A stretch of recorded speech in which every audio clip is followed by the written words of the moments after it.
Outside Hacks is the official hackathon of Outside Lands Festival. It's the only hackathon of its kind that actually allows the developers to make their projects and then try them out inside of a festival using the festival audience as their test market for their innovation. So right now we have the Outside Hacks tent where we have our own private speakeasy.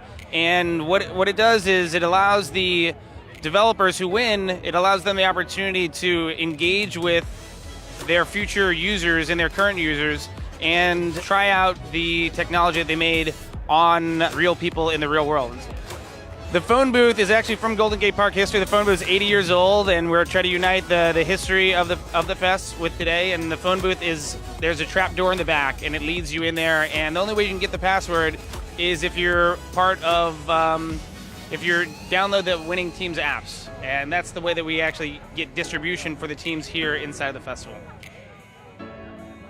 This year, the teams that I really love the most all won an augmented reality app, which is very timely right now. You hold your phone up and it shows you what's around you in the real world. So if you're lost or whatever it is. So tell us, how does the app work? Well, essentially by using Apple's new software, AR Kit. It's all in beta still, so it's not released to the public, but it detects the gravity, it looks for the ground, and it finds the XYZ coordinates using GPS as well as accelerometer. Essentially what it means is you point your phone and follow the directions to the nearest stage, and it's a much more intuitive interface.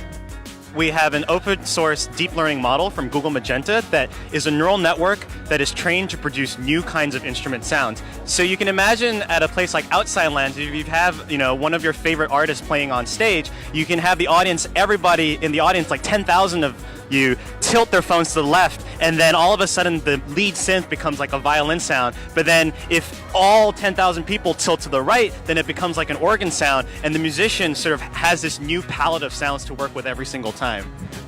Coordinating 10,000 rowdy people at a music festival might be tough, but the cacophony that'll come out of everyone holding their phones in different directions could be a lot of fun to check out. It's a WhatsApp that works without internet. The way that it works is that it uses Bluetooth instead of data, so that when you're surrounded by thousands of people, it doesn't have to actually use internet to work. That's amazing. So that must save you a lot of battery. So with this, you're able to send text messages back and forth to people who are here in Outside Lands as well? Exactly. It lets you text people that are 330 feet around you. These things that actually allow you to go to a music festival and actually interact with the artist and interact with the fans around you. I love seeing more and more of these because this is what technology does, is it helps bring people together. And at a festival like this, we love seeing things that help that and advance things for the musicians.